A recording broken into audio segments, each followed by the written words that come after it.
Well, these are great questions. I mean, the Fed has been advocating a much more activist fiscal stance. So, I mean, we don't know what will happen yet, but one's thinking would be that the fiscal stimulus might be less with a split Congress than had we seen a blue wave. I think that is a reasonable view.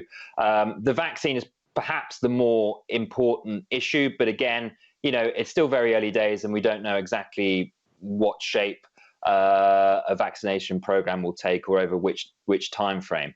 As the Fed sees it, we've got a very weak economy. It's been improving, thankfully, but we've still got high unemployment, and we're still well below where we were at the start of the year in terms of the economy. So I think the Fed will persist with low interest rates and trying to offer the maximum stimulus they can to the economy.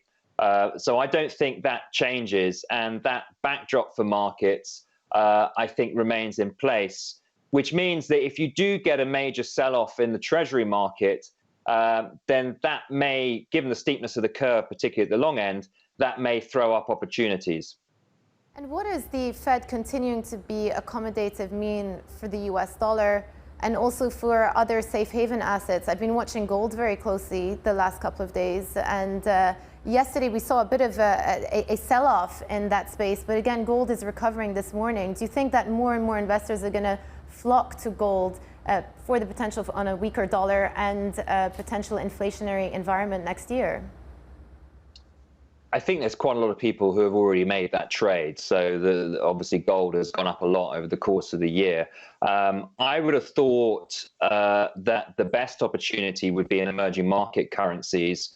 If you take a multi-year perspective, many emerging market currencies are very weak on a real exchange rate basis.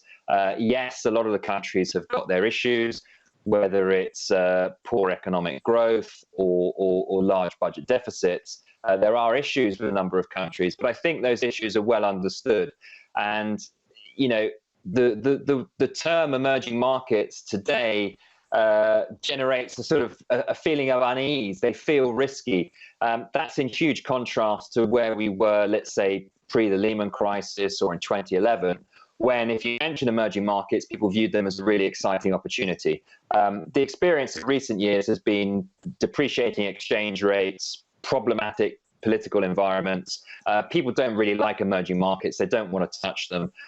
So if we get a Biden presidency with a more constructive international tone, and we have the environment where the Fed keeps interest rates at zero for a prolonged period of time, in addition, if we get a bit of better economic news, maybe caused by the vaccine, then I think this is an environment where emerging market assets, bonds and equities can do very well.